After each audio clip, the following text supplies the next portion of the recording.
your screen. So tonight we're going to talk about charting with ease, but all of the things that we're going to speak about apply to life and practicing medicine with ease and parenting with ease and being in a marriage with ease and all of the other things that happen to come up in your life. So I thought I would start with this quote, which is, "A bee is what it always was. You can blame the bee for the sting, but you learn nothing from that. The bee is what it always was. Sooner or later, you have to find fault with yourself for believing it could be anything else." And this applies once again to charting, to epic transitions, to all of the things that come up in our lives. And I encourage you to just think about where in your life you're thinking that a bee should be something other than a bee, knowing that bees sting and bees also make honey and they do all of these things. But we often look at things and want them to be different than they are, or think they should be different than they are. And so this conversation tonight is really about how can we optimize our experience of what's happening when we can't control or change most of it. And charting falls into that category. So Jen gave a great introduction to all the things that I have done, and I think she mentioned all of those. And I really just put them there to give a little credibility, because I think sometimes people hate it when people come in and tell you how to do these difficult things that you don't want to do.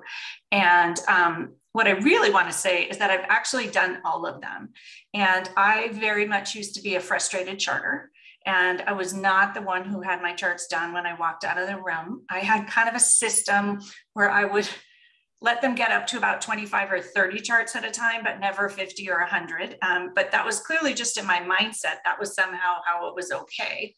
And I also was the site chief and the assistant chief who had to talk to all the people whose charts were overdue and had to get the emails from leadership above telling me who was in trouble and who I had to reach out to and how are we going to solve this.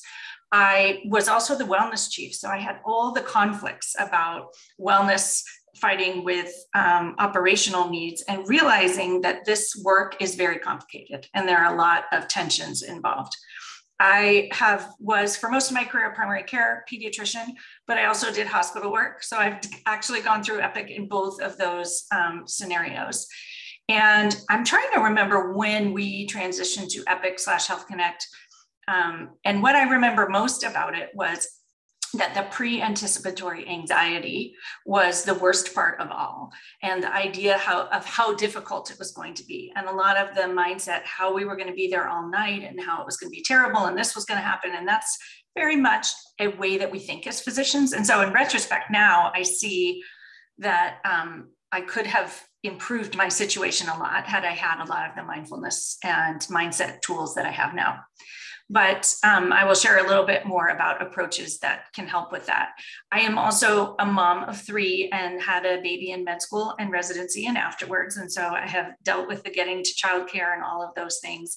And also have a partner who I've been with for 29 years who's not in medicine, so who does not appreciate the complexities of charting and all of those things.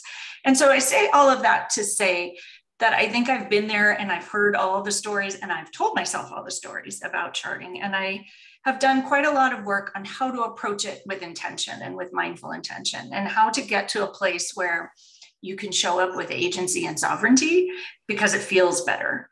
And not because we aren't a victim, because certainly our medical system is a mess and charting systems are a mess and epic transitions are honestly a mess. Like I can't imagine one that wouldn't be a mess.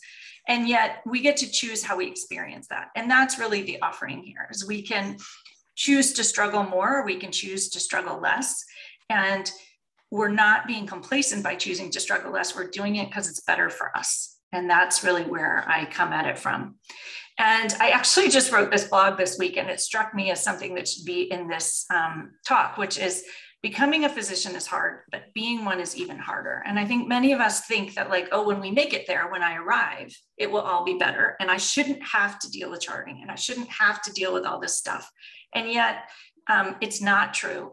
And I do practice yoga. And what I love about this photo is that this is like a rotten old deck in a place called Point Reyes, which is kind of like Cape Cod. and it's very windy. And the deck shouldn't be rotting, and it shouldn't be windy, and it should be even, and it should be all these things. And practicing medicine is kind of like that. It's like balancing on one foot, trying to be present and in the moment with all of these outside forces. And so I think just realizing that if you liken it to that, it's not as much of a problem if you wobble or if you struggle or if you tip over and you get back up. But that's not how we think about how we practice medicine. And so I offer that as just a hope. And then the other thought is that there's no prizes for the most suffering. And I bring this up because we actually, along the way of our medical training, we're somewhat taught that suffering is good and hard is better. And so this is one of my favorite quotes that I came up with, which is there really are no prizes for the most suffering. And so we can choose to suffer more or suffer less. And as we are continuing to practice medicine and continuing to want to, that making it as easeful as possible is the better way. And I will tell you that in pediatrics, August is the worst month of the year. And we have, zillions of patients lined up needing school forms and all of these things. And I actually decided one August that I was not going to resist it anymore. I was just going to show up, because all of my resistance to everything that was happening was making it much more challenging. And so when I showed up, realizing I was going to see all the patients, I was going to ultimately answer all the messages and do all the charts, I wasted a lot less energy and I suffered a lot less. But it took me a long time to do that, rather than fighting the fight. And not because there aren't things that need to be fixed. It's just the way you approach the fixing and how you approach the experience that can change your experience. And that's really what this mindset work and coaching work is all about. So for this talk, I always like to start with an intention, because as a yoga teacher, we always start with intentions, but it's also sort of soft as opposed to like the objectives or the goals or what we're going to accomplish. It just gets you in the right mindset. So my hope is to inspire you that it's possible to approach charting with ease, and it's possible to choose sovereignty or agency around charting, or even an epic transition if you choose. And that is really the more peaceful path. And so why not choose it? It's also to help you notice, and noticing the thought patterns that you have been taught along the way in medicine that most of us don't notice. We consider them as truisms and just they are the way we think, but they can cause us a lot of discomfort. And so once we notice them and see them, we can choose to change them and choose to have a more easeful path if we want. The other thing is to empower you with some tools. And as I like to say, to respond rather than react. So one of the main tenets in mindfulness is this idea that it's the space between the stimulus and the response where your power is. And so choosing reaction, there's no space. And so that's actually why I call my coaching pause and presence, because the idea is you take advantage of that pause to be present, figure out what you want to do, and move forward with mindful intention. And so I hope that this will empower you with some tools to show up responding rather than reacting. And if you think about kids' temper tantrums or even parent temper tantrums, when we lose it at night, we're reacting and not responding. And that usually doesn't get us the most easeful experience. So what I would love to do here is have you put in the chat box the 1, 2, or 3 feelings that you have when you think about charting right now. And I'm hoping I'm going to be able to see it. Yes. So if people can put in the chat box what their 3 feelings that they most often have when they think about charting right now are, I would love to just see what they are and talk about them. Okay, resentment, irritation, and anxiety. Anyone else want to share? I will tell you that the last time, dread, overwhelmed, and frustration. We'll see if anyone else has thoughts. Accuracy, concern, yeah, for patients' feelings, reading your notes. And that has changed because in many places recently, all the notes are available and accessible to patients. And so it may feel very vulnerable and perhaps edgy and stressful in that maybe you will be judged based on what you put, a chore, responsibility, time away from family. Okay. I'll give people another minute. And for those of you who have written those feelings, I'm curious, what are the thoughts about charting that you think lead you, and I'll just pick on Jen, to feel dread, overwhelm, or frustration about charting? What's the thought about the process? Do you want to just share? I think one example I think about is sometimes you're reliving the patient visit. So if it was like a tough patient case, then, going back to the chart, in some ways I found like you're reliving it. And sometimes if it's like not so frustrating or difficult patient case, it's fine. But other times it can be just with that emotion behind. So. Yes, absolutely. Anyone else want to share, let's say, resentment? I feel like I'm serving the chart as opposed to this chart serving the patient and me. Yeah, okay. And then wasted time. And so this thought that you're wasting time when you do the charts and it should be more efficient, or the clicks are unnecessary, or it's the chart, it's the time spent on the chart versus the time spent on the patient. And what I will offer is that all of these feelings are 100% valid. And all of these thoughts about them are likely true. There are a lot of unnecessary clicks. There is a lot of wasted time. But these thoughts and these feelings don't make the experience any better. And so oftentimes we latch onto them either out of habit, which is very common, that we're just used to thinking them. We've been thinking all along that charting is not useful, or frustrating, or painful. And of course, they don't give us enough time to do it. The other thing is, so they are true, but you can also choose to think different thoughts or choose different feelings. And it's absolutely true. I'm just looking anxious. If I don't chart well, you might be liable. And a lot of people think of like, when they chart, all they can think about is like, oh, well, if I get sued, I better put this into to CYA. And that all of the energy that comes to charting from that feels terrible. And so my offer is that you can spend as much time feeling positive things as negative things. So I'm not saying go from resentment, anger, anxious, overwhelmed, dread. Someone mentioned in the last session that I did around this rage, that you can't go from that to loving doing charting. And it's kind of unreasonable and inauthentic to decide that you're going to love charting. I will never like charting. And that thought actually was the most liberating thought to me, to realize I didn't have to like it. And we'll get to that. But can you just get to neutral, or can you get to charting from kindness, or charting from ease, or charting from a place of peace? And that those feelings will feel very, very different. And so what I wanted to offer here is to think about 3 feelings that you want to have when you're charting, and maybe pop those into the chat box. And when I say you want to have, I would offer that these should be accessible, reasonable, perhaps possible, maybe aspirational, but I don't think it's likely that you will be able to come up with a thought that makes you feel happy when charting, for example.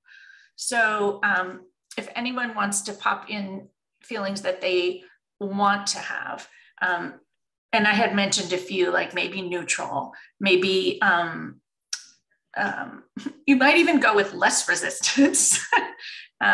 Trust, calm, compassionate. That's beautiful. Efficient. Okay, that's beautiful. Reassured, informative. So it's almost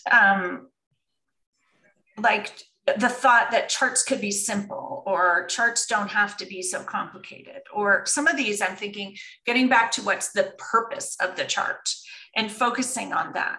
And so the key thing here is noticing, the thoughts. I'm trying to make these go away. Hold on one second. Noticing the thoughts that you're having now and the feelings that you're having now, and deciding that you want to get to a different place. But then the question is, well, how do you get from anxious to neutral, or anxious to compassionate, or anxious to some other place of peace or trust? And what we usually say in coaching is we really look at the T, and the T is your thoughts about it. And there's actually a woman who is in New Hampshire, close to you. Her name is Janet Archer. And she is a life coach and also a yoga teacher. And she has a mom who has Alzheimer's. So she writes a lot about dealing with Alzheimer's and sort of dealing with the realities of life. And she has written this really beautiful short, I'm going to call it a poem or a piece about here and there. And it starts with, if you take away the T from the word there, you get the word here. Here and there are really very similar to the I, and yet they are so extremely far apart in reality. As a culture, we are taught to strive for there. When I get there, all my problems will be solved and life will be so much better. But every time we get there, it is like the proverbial carrot dangling in front of us. There is always a new there to get to. If we are always trying to get there and not dropping down into here while getting to there, we are out ahead of ourselves and missing the joy of living in the here. Being here has to be practiced every day. You can't get here if you are always practicing getting there. In the rush and tumble of everyday life, drop the T as many times as you can and get to here. And so what I would offer is this T is your thoughts about here. And so one way to get from one to the other is to literally just drop the bad thoughts. And then you can start to practice or nudge your way 1%, 1%, 1% towards better thoughts about the charts. Like thinking about ways that you can trust, thinking about reasons, evidence that you have to be reassured, thinking about why Epic will help keep the data straight. Maybe you don't have to load as much information in this way, or maybe things are connected in a different way. There are likely some things that are better yet that you perhaps haven't appreciated yet. So the first step in this process is noticing and owning these common negative habitual thought patterns. And I'm going to share with you my list of ones that come up with physicians all the time. And these are ones that are fairly specific to what I would say they cause problems with charting, and life. And there are many more that are not on this list, but I think it's really helpful to think about. We often have scarcity mindset. And so we have scarcity of time, we have scarcity of resources. So the scarcity pops up when it's patients versus chart. We catastrophize the outcome. So we catastrophize, if I don't put this in, I'll get sued. We're victims of lots of things, but an inefficient medical system, and victims of Epic and the transition and it being handled poorly, and them not, my recollection is that it took them ages, like we would request something and they wouldn't be able to update it for ages. And so we're victims of not quick enough adaptations. We're victims of our own sort of perfectionism and judgment of how we do it and will be judged and what will the patients think. And I didn't put on here, but because someone mentioned patients' feelings about it, people pleasing, and we want to keep patients happy and make them feel good. It is also part of our job. We tend to, as physicians, not like change.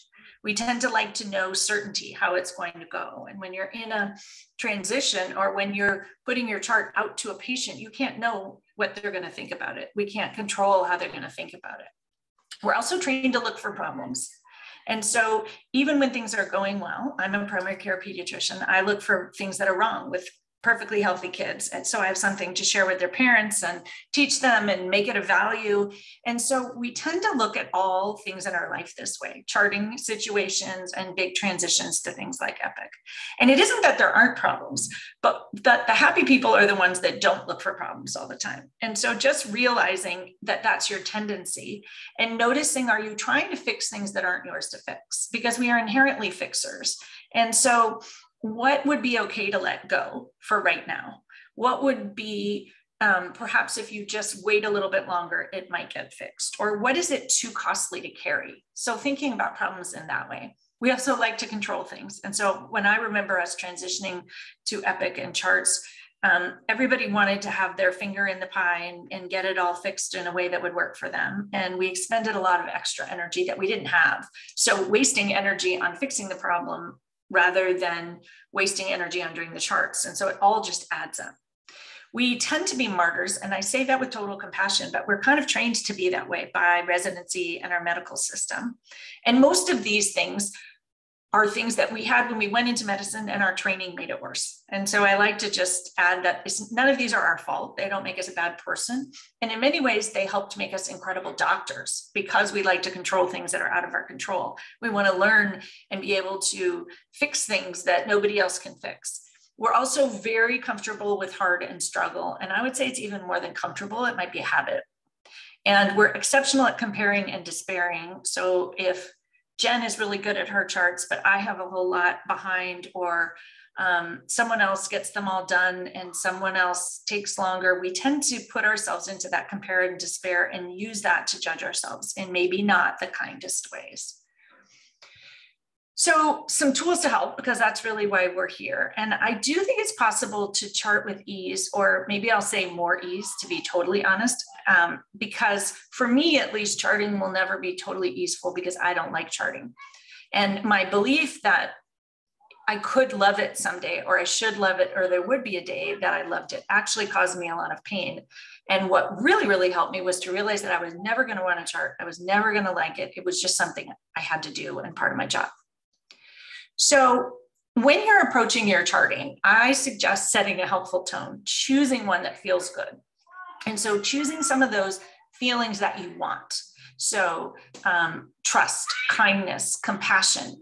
And when we think about compassion, compassion for you and compassion for the patients who are reading it, and compassion for the whole system, or compassion for the next doctor to see the patient.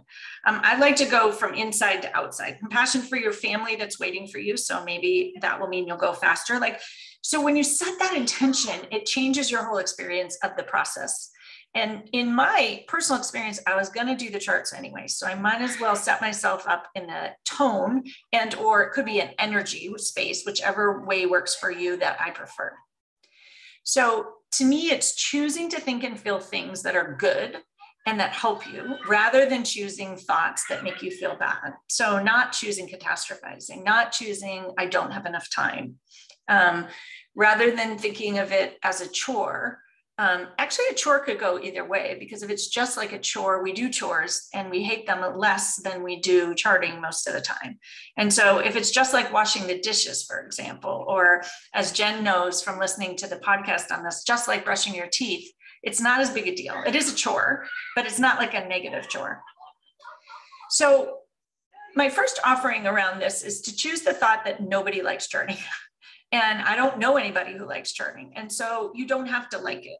The key thing is to resist it less, and to resist the fact that you don't like it less. And again, to me, it's really thinking about it like brushing your teeth. Or paying taxes. Nobody likes paying taxes either, but we do it. And it's really part of our job that we just don't like. We were a little bit sold in medical school that we were going to love our job. It was going to be our calling and it was going to be great. But as I mentioned in the beginning, it's hard being a doctor, and charts are part of the hard part. They're just not the fun part and not the interesting part. And so if you think about being a really smart doctor, of course you don't like the charts, because that's not the interesting learning part necessarily. And so for me, just realizing I was never going to like them, it was like paying taxes, it was like brushing my teeth. I let go a lot of the resistance, and it cost me a lot less. So my big tip is, think about it like brushing your teeth. It also feels amazing after you do it, like brushing your teeth. Having clean teeth after you go to the dentist and they're all cleaned up, it feels amazing. And that's kind of like a clean in basket. And so there is sort of a good twist to that too. And that was really helpful to me in changing my thought patterns about it. The other thing I like to share is this quote, "When you stop struggling, you float," which is by Mark Nepo, another famous mindfulness person. And I bring a lot of mindfulness into this work because mindfulness gives us back that agency and sovereignty. And it's not like forcing a thought, I love charts, or I'm valuable no matter what, or they value me no matter what. And this is sort of like, you can just stop resisting. And if you think about swimming, you guys are all in Boston, so I'm thinking about those Cape Cod lakes, and you flip over on your back, instead of swimming when you're getting tired, and you just relax into it. And when you relax into something like charting, it's actually a more easeful experience. And so noticing how much you are struggling, how much you are treading water. I don't know how many of you did a lifeguard test, but you have to tread water with all your clothes on. And you just take on more and more water and you start sinking. And so the secret to passing the test, in case you haven't, is flip over on your back and blow air into your clothes and like float. And so thinking about charting in that way, like how can you approach it buoyantly? How can you take better care of yourself and resist less? Because the resistance is costing you. And so I often think about charting as, how can charting cost me the least? And that brings me ease. Also, because I feel like I have a little agency if I'm like, okay, well, what can I do? And I'm really tapping into what's in my control. The next key thing is there's no prescription or recipe for success. Everybody wants to know, what's the secret? What's the dot phrase? What's the template? How do you think about it? And the secret and prescription is to figure out who you are and what thoughts work for you. So the toothbrushing concept I know worked for Jen and it works for me, but it doesn't necessarily work for someone else. Someone else might liken it to taxes, or someone else might like the challenge of it costing them the least, or someone else might like the storytelling angle of the charts. And so knowing yourself and knowing your brain and taking time to think about what inspires you, what motivates you, what helps you feel trust or safe or compassion. And again, if you go back to those feelings that you want about charting, realistic feelings, one that's accessible, that's where you're going to come up with your own prescription and recipe and way of making charting easeful. And another thought is that these charts and charting is not a reflection of you as a doctor. So if you have 100, 200, I'm not judging, lots of doctors I work with have hundreds of charts overdue. This is not a measure of your worth as a doctor. And the fact that we have to do charts and the system is bad is not a measure of whether people value us or not. It's really complicated is how I like to think about it. And I don't know a person out there who thinks that like, oh, charting is fun and it's easy and it's not a problem. The people who think that have just decided that they're not going to waste any more energy on the process. And they're going to do it in the most efficient way possible. And so that might be, someone mentioned in the chat box about efficiency. Like, how are you being efficient? Notice and celebrate your wins, something we do not do in medicine. But like, you pat yourself on the back for the systems you have that are efficient and that feel good. And you can optimize it, but don't make it about you, because charts are not about you. They're not about the patient. They're not about whether your institution thinks that you should spend less time with patients or anything like that. They are, I would actually ask yourself, what is the purpose? Because I think in different specialties, the purpose is different. And is your purpose, which is going to be different than someone else's, to communicate? Is it to help yourself be a better doctor next time? Is it for billing? For some people, it's for billing. Is it so that you can trust that if anyone looked back later, they'll know what you were thinking rather than being sued? Or, and you can't even use the lawsuit thing in a more neutral way. Like, I'm going to, so that I know if someone ever deposes me about this, I'll remember what the heck happened, because it'll be 5 years later. But you don't necessarily, you really want to put in there what's going to help you remember why you made the decisions, and not necessarily all the details and all the labs. And in fact, my husband is a lawyer who actually says that sometimes the more you put in there, the worse it is, because then they're going to ask you about all the things. And so I would use your really smart brain and chart for you, in the sense that you're going to keep it simple and you're going to use it to help justify your decision-making and keep it at that. So I like to think focusing on what's in your control. And so many people say nothing when I ask that question. And so there are things, what you do about charting, what you say about charting, and what you choose to think/feel about charting is in your control. And so what you do might be building good dot phrases, simple ones, asking questions, perhaps sending a letter to Epic or an email or whatever and saying like, hey, these 3 things would be helpful, or setting up a committee, and what you say about it, and then what you think about it. So if you can choose to think it's hard and miserable and a mess, or you can choose to think that this one's very helpful for me, this is temporary, like your current situation with Epic is temporary. Or charts have a purpose, and I don't like them. And you can choose all of that. You don't have to choose Pollyanna, all positive things, because that's not necessarily possible or realistic. The other thing I would acknowledge is that like there is much more work than time to do it. And so when we resist that and are frustrated, we waste a lot of energy, which doesn't mean it shouldn't be different. We are 100% victims. It's just of broken systems is what I would say. But we can choose that role, or we can choose to say, okay, well, I'm in a broken system. What's in my control? What am I going to do? And deciding too that you're still choosing to practice medicine because you like it, or you like some things about it. You can even go there if you need to. So curiosity is another one that I think is really helpful, either around charting or around decisions about how you're supposed to do your charts. And so how interesting is a phrase that's really helpful. When you find yourself frustrated or overwhelmed, you can just ask this question, how interesting? It kind of pops you out of that phase, and curiosity opens up solutions. And so you can even delve into asking what I would say is asking good questions. So what's good about Epic? What's going to be helpful about this? If charting were self-care, how would I do it? Because I will offer that having your charts done is self-care. It feels amazing. It's like a present. It's like, you know, getting your teeth cleaned. It feels bad doing it, but it feels great afterwards. Maybe a colonoscopy, it's kind of similar. So thinking about it that way, if it were a form of taking care of yourself, what would it look like? We used to have a person at Kaiser who, this was in the days of writing, but we had to sign disability papers by hand. And she loved the Queen of England. And she would actually set up her whole setup to do this signature with a pen that had like a feather, and she would have a pot of tea and a little doily, and like she put up a picture of the Queen, and it changed her whole experience of it. So it was a little bit fun, and setting that up took her 1 minute, and then she would spend her 15 minutes signing her forms, and it was better. And so how can you make it self-care? How can you turn on some music? Or I used to actually chart at home on my couch in my jammies on my laptop, because I preferred that than staying late at 6 starving. And for me, that worked. And you get to decide. Some people will say, well, never charting at home is the win. But again, figure out who you are. Because for me, charting at home in my jammies was a win. After I had eaten and after I had visited with my family, that worked better for me. And so it's really choosing your choice.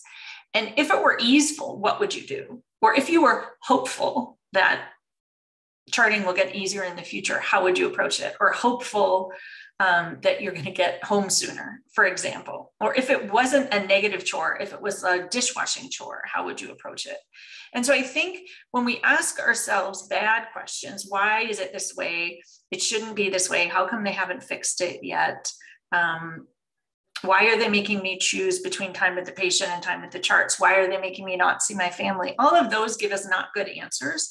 And so when you ask good questions, you get better answers. So practicing self-compassion is another approach, and someone mentioned that. And one of the reasons we practice self-compassion is not to give ourselves a pass, but because it helps us think of solutions. And so when we get into this shame, blame, and guilt, we tend to go into a state in our minds where we release cortisol. And in cortisol, we get sort of stuck and indulgent and frustrated and perpetuate things that aren't working.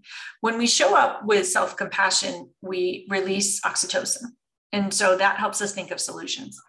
And so that comes from a book called by Shauna Shapiro called Good Morning, I Love You. She's a neuro psych person at Stanford. And I just find it really helpful because I was a little bit previously woo about self-compassion. Why would I do hand to heart? Why would I, be kind to myself? Because we were trained in medicine to kind of whip ourselves into shape and push ourselves and tell us how to get it all done faster and more efficiently. But self-compassion is actually a path forward. And what self-compassion is, if you struggle to find it, which most of us do, it's kindness. It's acknowledging our common humanity, i.e. nobody likes charts, and it's mindfulness. So noticing how you're showing up and noticing how you feel and how you think and approaching that with kindness. And that's Kristen Neff's definition. And so I think it's actually really powerful around charts. Don't beat yourself up if you have a bunch of charts. Don't be mean to yourself, even surreptitiously. I should be able to do this faster. I should have a better system. Why can Jen get hers done faster than me, right? So you just sort of show up practicing compassion for you first. And when you do that, it's much easier to have compassion for others. My one hesitation around compassion and charts is that we are all full of compassion fatigue. So if self-compassion feels not accessible, what if you just are kind to yourself, or even just commit not to be mean to yourself about charts? I think that can be really a helpful way to approach it. And then one of the tools that I love is accept but don't like. So you can accept that you have to do charts and you do not have to like them. And one thought around big institutions and big transitions is, of course. So of course, the epic transition is difficult. Of course, this patient sent me another email. Of course, there's 5 clicks to have to do this. And when I just tap into, of course, I kind of smile and relax a little bit. And so our brain fights and says, it shouldn't be this way. It shouldn't be that way. It shouldn't be this way. And so my thought going back to the beginning of this is, right, of course, the bee stings, or this is a cactus from one of my retreats, and cactuses poke you if you bump into them. And so it's sort of like, of course, a cactus has pokers. You wouldn't expect it to have something else. And so that, of course, just softens the experience of it, especially when it's out of your control. So the other thought is setting yourself up for success. And we've talked about a few of these things, but one is practicing mindfulness. And I really encourage you to try it, even if it takes, 3 deep breaths before you sit down to do your charts. Get yourself in that state that set the tone, or get yourself in the energetic state where you are easeful, because then the process will be more easeful. If you're starving, angry, resentful, frustrated, when you start doing your charts, that will be your experience of it. So meditating for 3 minutes, I am not at all affiliated with Headspace, but that's the one I know how to use. So Headspace, Calm, Insight Timer, 10% Happier, like do one of those 3-minute things and then do your charts, and the experience will be better. And that is in your control. Also, when you practice mindfulness, it's much easier to just tap into that, even when you're doing something that's really frustrating. And so it's sort of a useful tool for everything that you do in medicine. Being minimalist about it. So having a minimalist space, setting up the space that you work so it's nice and it's not full of papers and it doesn't make you angry sitting there thinking about all the things that you have to do. Setting up, I like to say minimalist dot phrases. And what's interesting is this talk came to pass because Jen actually originally reached out to me about decluttering and minimalism. And so it's in this talk too, because simple is better. And just as few things as you need to add or change. So set yourself up for success. More is not better. That is a thought process that we were taught in medicine, and we always do more, but it's not actually better on so many levels. And it's not compassionate and it's not kind. Because if you're there charting till 10 p.m., that is not compassionate or kind to anybody, especially your patients and your family and yourself. So this idea that perfect is the enemy of good. Can you do, in coaching, we're often taught B- work. And I don't know a doctor who's okay with that, but can you do A- work rather than A+ work? And that gives you some space to breathe. What's absolutely essential? And once again, getting back to what's the purpose of the chart. Is it communication? Is it billing? Is it to help you remember for the next visit? Maybe write even down what the purpose of the chart is, because once we get into it, we're so lost in all the clicks and things to do that we can't even remember why we're doing it, and just remember that it's very frustrating. And so I think that that can really guide you as you're navigating this. So what I'd love to turn to at this point is thinking about what your old story, or I'm going to say your current story about charting is, and taking a minute to think about that, and maybe even popping it in the chat, or I would love it if someone wanted to unmute and talk about their current story about charting, and then we'll talk a little bit going forward about what a new story might look like. Does anyone want to share their current story, or you can put it in the chat? And I'm looking at the chat, and someone used to talk about their superpower, signing the disability paperwork, and that's very similar to the Queen setup.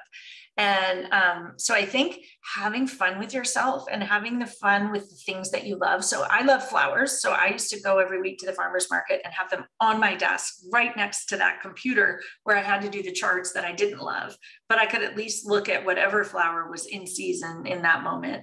And in the winter, it might be twigs or, but at least there was something there from nature.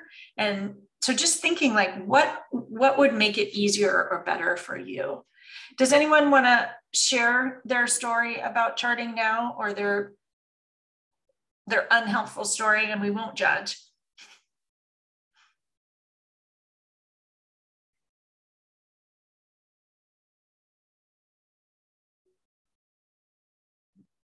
I guess I can start too. Yeah.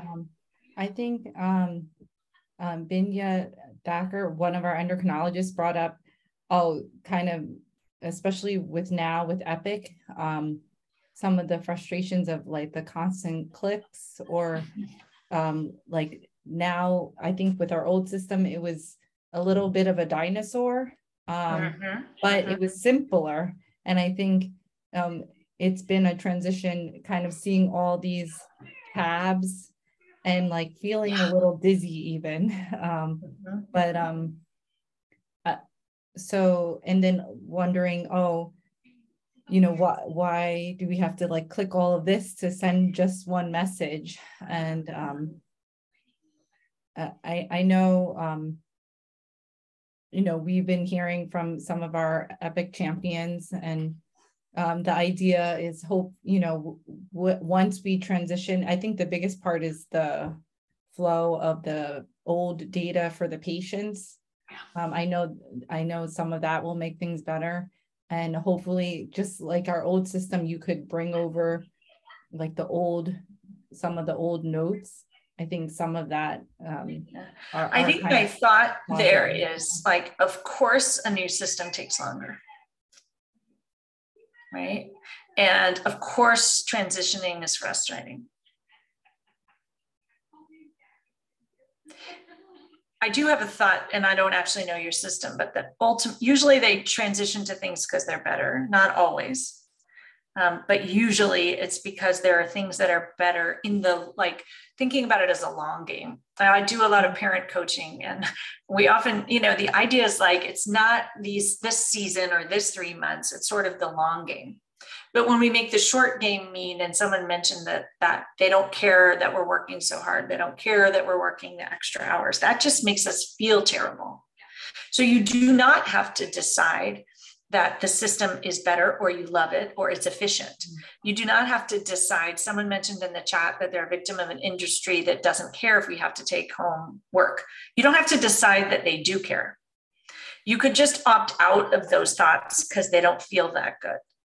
And so you could remain curious. How interesting that we have to do all of these clicks right now. I wonder if this will get better in the future. Or maybe it's possible that I'll learn how to do this faster. So trying to like flip it to something, again, if you switch to something Pollyanna, like these clicks are fabulous, you don't believe that. So it doesn't change anything, okay? But if it's like, it's possible that this system will lead to more inefficiency, or more efficiencies. It's also possible to lead to more inefficiencies, but it will lead to more efficiencies in the long run. Or I am trying to think about, suddenly I have been hearing from like some tough specialists that, in the main hospital that was harder than before to kind of reach. So I think kind of spin some of those communications. Or noticing like some of my patients now, because they had gone to other hospitals, and before, like, we'd wait forever to get like that record faxed over. And so kind of realizing, now we have that, all care, so that care everywhere. Care everywhere, that there is a way to more easily. So I think trying to keep those, I guess, some of those differences in positive frames. Well, and what if it's just that's positive? So. What if it's just equal, or there are good things and bad things about this transition? Because our brain, we look at the bad things, we look at what's broken, we look at what needs to be fixed, we look at what's like, that's what we're trained to do as physicians. And so we do that when it comes to this too. So there's good and bad of an epic transition. How's that? I think that's really helpful because it's honest. Because we're all very quick to sense dishonesty. Yeah. And, you know, Dr. Mahoney, I think it's really great that you come and talk to us because you do have the bona fides of having gone through this. Because honestly, like, I feel like anyone who preaches wellness to physicians who hasn't lived our lives. Yeah. I use this phrase sometimes, and maybe it's wrong, but I say they deserve a sock in the nose. Like, it's just not appropriate, but you've actually lived it. So, I mean, I had an epic experience maybe a week or two ago where I literally felt like I was having a stroke. Like, I couldn't do my job and I was completely incapable of doing what previously had been really easy. So it was really easy to tell a lot of stories about how this is the worst thing ever. So I do like the curiosity because it's honest. Yeah. I'm curious how next time my orders to the infusion center might flow more easily. I'm curious how sitting down with an epic expert to show me what to do next time might help it not take 3 hours to rework what I already did a week ago. I'm curious. And I don't mean to have like a snarky tone with that. You know, I am genuinely curious, but in the moment it was tough. But I think I think you're allowed to have a snarky tone. Okay, cool. Good. Because so someone mentioned their superpower. So we can use that was this. me. I'm the power of the pen. I'm like, this pen has so much, and I'm not being sarcastic. I'm like, holy shit, this pen is really powerful. Like, I can write this and then they get time off from work. This is amazing. Yeah. This is your superpower. And I don't know you, but you get, if snarkiness helps you feel good. So the reason I love accept but not like is because I get to not like. And I'm like, fine, I'll accept it, but I'm not going to like it. And then I feel better. And so if it makes you smile or feel lighter or brings a little humor to it, then use it. Because the whole point of all this is not to like force yourself to think things that you don't believe, because that's where coaching doesn't work. And that's where wellness doesn't work. It's like figuring out what works for your brain. So curiosity, it works for you. And a little snarky humor, throw that in there. Like, decide you are very much like the woman who likes the queen. Like, she was just having fun with it. Yeah.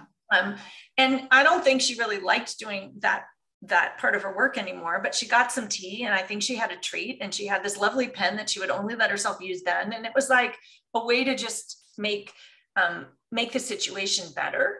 Yeah. But I think that if we're not honest, it doesn't work. And so everyone needs to figure out, like, is my superpower, do I need more compassion? Do I need curiosity? Do I need to bring more mindfulness to it? Do I, what am I resisting? And use that to help you move through with a little bit more grace, is what I would say, because it feels better when you move gracefully or easily. So basically, I can channel Robert Downey Jr. as Sherlock Holmes, who is very snarky and curious. Yes, but have fun with it. Totally. Because then you won't feel like you're having a stroke, or if you do, you'll be able to tap out of it. And temporarily. And I think to realize also for me, that acknowledgement that like being a physician is really hard. I think that if we don't acknowledge that, then we're just doing ourselves a disservice. And so understand that what you're doing is hard and it doesn't have to be easy, but it's like, how can I struggle the least? Or how can it cost me the least? And that's what's in our power.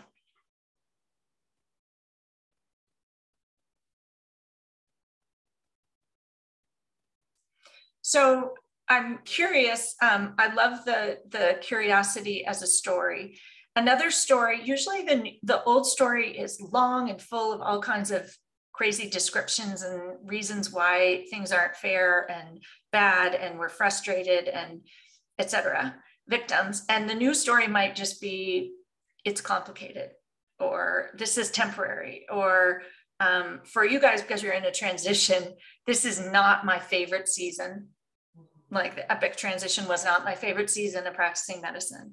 I used to, in the wintertime, pediatrics is really terrible in the wintertime. So wintertime and summertime. And every January, I wouldn't want to be a pediatrician. I'm like, oh, look, this is the season I don't like my job. But in May, I really like my job. And so it just took me out of the like long-term, this is going to be horrible. And instead it's like, I can just get through this a little, when May comes, I'll feel better. And usually it was March or April, but I think that we can use stories. The newer stories tend to be short and simple and things that feel good. How interesting. And that sort of, the story might not be how interesting, but the story might be when I'm curious, it feels better. Or charting is not my favorite.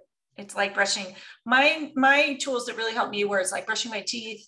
I'm never going to like it, which might feel negative, but to me, it was liberating that I didn't have to like it. I was never going to want to do it. So I just had to find the time where it was going to be the least noxious. And then all of a sudden I was like, oh, look at me. I get to choose when it's going to happen. And that reminds me of toddlers who want to like choose the shoes.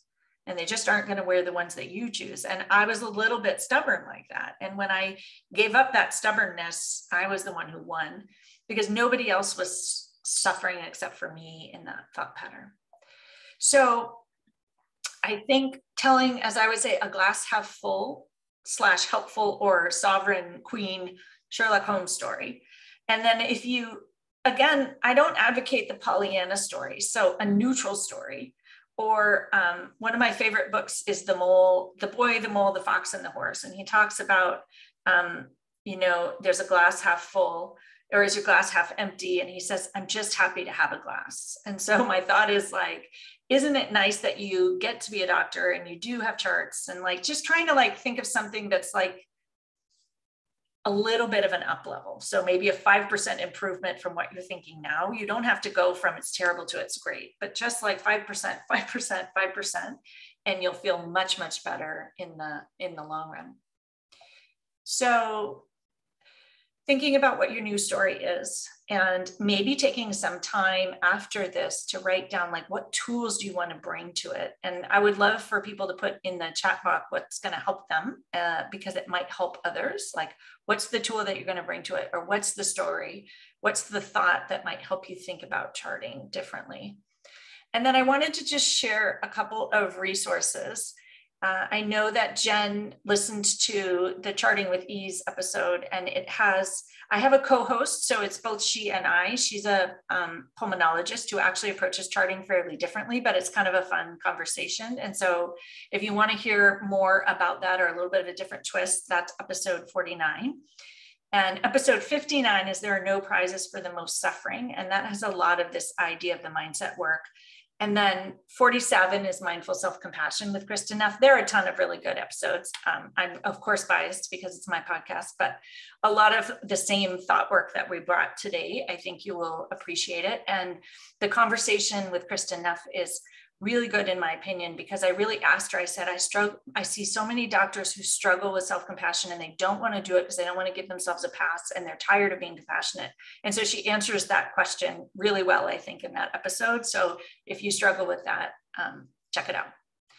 And then as Jen mentioned, mindful yoga, I teach most Saturdays for free on Zoom, and you can sign up to get the links on my website. And I do a lot of thought work, and we do classes on curiosity and compassion. And when you stop struggling, you float. A lot of these themes kind of weave through. So it's yoga, and it's yoga for everybody. Nobody's standing on their head or on their hands even, but it's a really lovely community where people feel like they're not alone. I write a lot of blog posts on these topics, so you're welcome to check those out. Coaching can help, retreats can help. The Mindful Healthcare Collective is a free online group. It's a Facebook group, but you can also get the emails, and we offer a lot of free sessions, including tapping and yoga and things like this. So people can find out more about that. And then you can find out more about me there, or this is my email if anyone would like to reach out. And I would love to answer questions, have anyone else bring up thoughts, opinions. Let me just see if anyone put in the chat box anything